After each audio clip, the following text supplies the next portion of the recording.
Llévame a donde vas.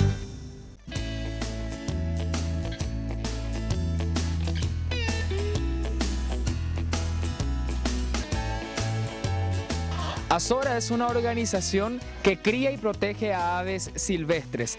También buscan crear cultura ambiental en niños, jóvenes y adultos. Hoy los visitamos para conocer de cerca el trabajo que realizan aquí en la ciudad de Luque.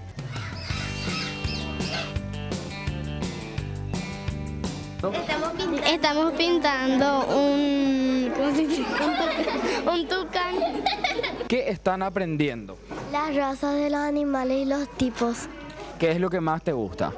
El tucán, porque tiene lindos colores. ¿Qué mensaje le dirías a ellos?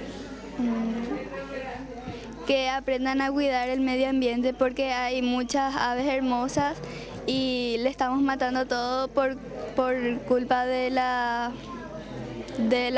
contaminación del ambiente.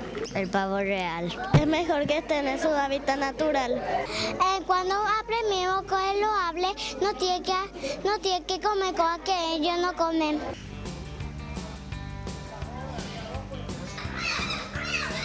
Les damos una pequeña charla, le hablamos de todas las aves que existen en el mundo y las aves que están en peligro de extinción ya.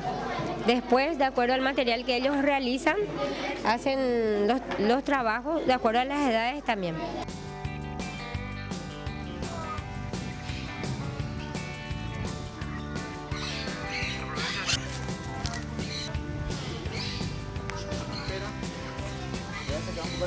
Alberta y Alberto, díganle hola. Hola. Blue puede llegar a vivir hasta 100 años. Es su promedio de vida. Él puede llegar a medir 1,10 m de la punta del pico a la punta de la cola.